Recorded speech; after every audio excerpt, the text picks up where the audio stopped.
The real pirates that inspired One Piece. Jewelry Bonney. One of the most well-known women pirates in history, Anne Bonny, lends her name to Jewelry Bonney. There are many tales of Anne Bonny's rebellious attitude from the time she was a teenager.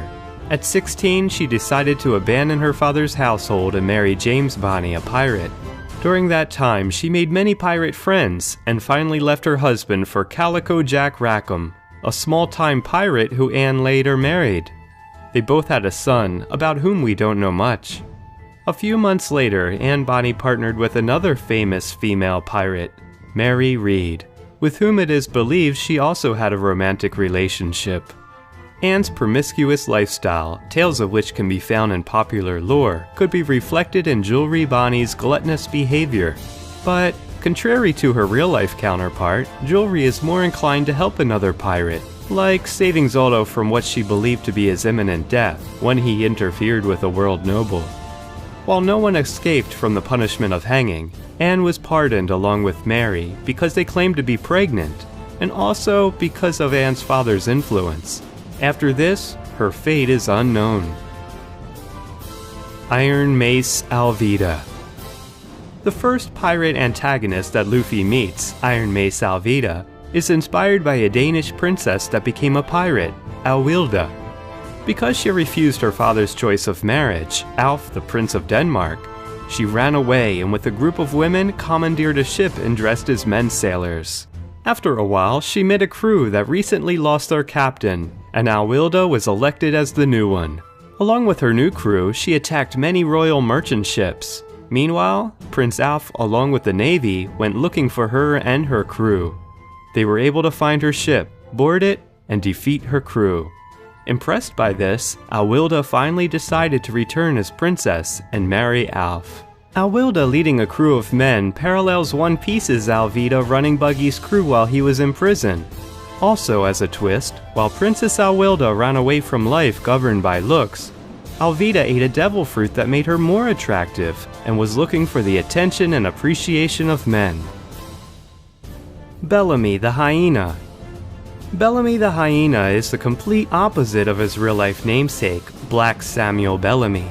While the fictional one was cruel and arrogant, the real Bellamy was very merciful and generous to all his captives. Due to this, he was nicknamed the Prince of Pirates. Furthermore, he is considered the wealthiest pirate in history.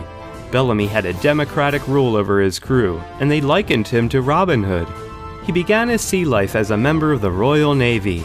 After that, he joined a band of treasure hunters. As they had little success, they joined the crew of pirate Benjamin Hornigold, whose first mate was the famous Blackbeard, Edward Teach. As Hornigold refused to attack English ships, the crew demoted him as a captain, and Hornigold, along with Teach and the other loyal sailors, left the ship. The rest of the crew elected Bellamy as the new captain. After that, they had a lot of success, robbing 50 ships in 1 year, and Bellamy earning fame known as Black Bellamy. Their greatest capture was the slave ship Whydah that had numerous riches, and Bellamy decided to keep the ship for himself. His death came after the ship was hit by a powerful storm. Only 8 out of 148 people on board survived, and Bellamy wasn't one of them. Roronoa Zoro. The master swordsman of the Straw Hat crew is named after the French pirate François l'Olonnais. Pronounced in Japanese, the name sounds very similar. It's hard to find any parallels between l'Olonnais and Roronoa besides the name, as the swordsman doesn't have the cruelty and lack of compassion for others which the former had. L'Olonnais raided many towns among all Maracaibo and Gibraltar in the Gulf of Venezuela. His crew hunted fugitives and tortured all the townsfolk until they revealed where any belongings or acquaintances were hidden. L'Olonnais himself was an expert torturer and spared no one. After a shipwreck to escape the Spanish soldiers, after all his crew were killed, he smeared himself with the blood of the others and played dead. The soldiers missed him and he escaped in a canoe dressed as a Spaniard. He and his crew were captured by the natives who were siding with the Spanish. There are 2 versions of his death: cut into pieces and burned, or some say, eaten alive. Eustace Kidd. Eustace Kidd is based on two people, William Kidd and Eustace the Monk.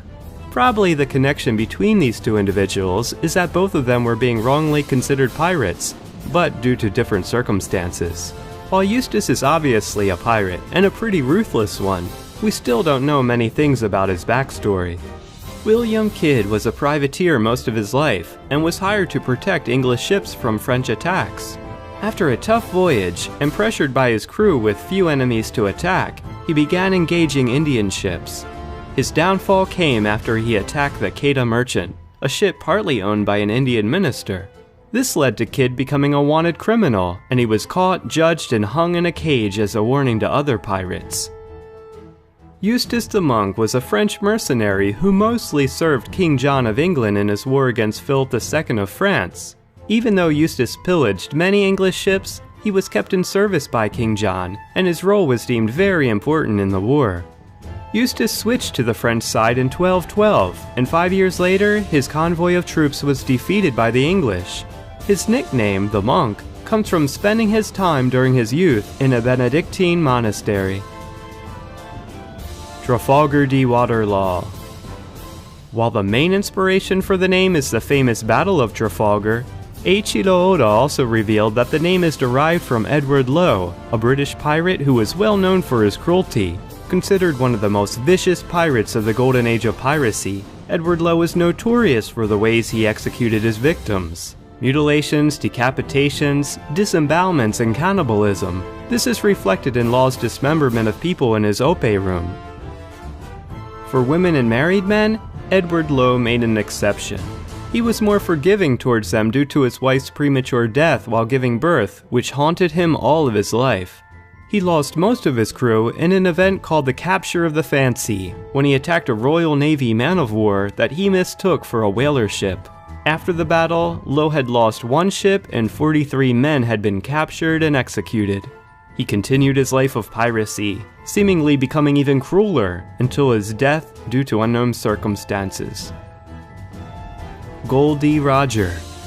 The most important pirate in the One Piece universe is actually inspired by a not-so-famous one, Olivier Levasseur, but the connection between them is very obvious. It is believed that Levasseur hid one of the biggest treasures in history, around £1 billion, and left a cryptogram that pointed to its location. Legend tells that when he stood on the scaffold, he had a necklace around his neck containing a cryptogram of 17 lines, and threw this in the crowd while exclaiming, "Find my treasure, the one who may understand it." These words resemble very much Goldie Roger's discourse at his execution. "My treasure? If you want it, you can have it. Go find it. I left it all at that place." Until this day, no one has truly deciphered the code and found the treasure, if there really is one. Levasseur was nicknamed the Buzzard due to his quick and merciless way of attacking ships. He retired from being a pirate, but was recognized when he tried to enlist on a trading ship. Levasseur was sentenced to death and executed. Blackbeard, Marshall D. Teach. And of course, possibly the main antagonist of the series is based on one of the most well-known pirates in history, Edward Teach, which had the same nickname in real life, Blackbeard. Obviously because of his extremely long beard. Teach was a fierce pirate who wanted to instill terror in all his enemies. To create this image, whenever he went into battle, he would put lighted matches or small candles under his hat so that the smoke would instill a demonic appearance. Even though his reputation was fearsome, he didn't use force to control his crew, and he never killed his captives. As he was known by 2 names, Teach or Thatch, Blackbeard murdering Thatch in the series and taking his devil fruit signifies killing his former self and taking what was already his. His end came after a renowned battle with a force led by Lieutenant Robert Maynard. He died with 5 bullets in him and 20 sword cuts all over his body, and was decapitated so that his head could be sent for bounty. Legend says that after being thrown in the water, his decapitated body swam around the ship 3 times before sinking. Thank you guys for watching. Let us know what you thought of our video, and subscribe if you want to see more. See you next time.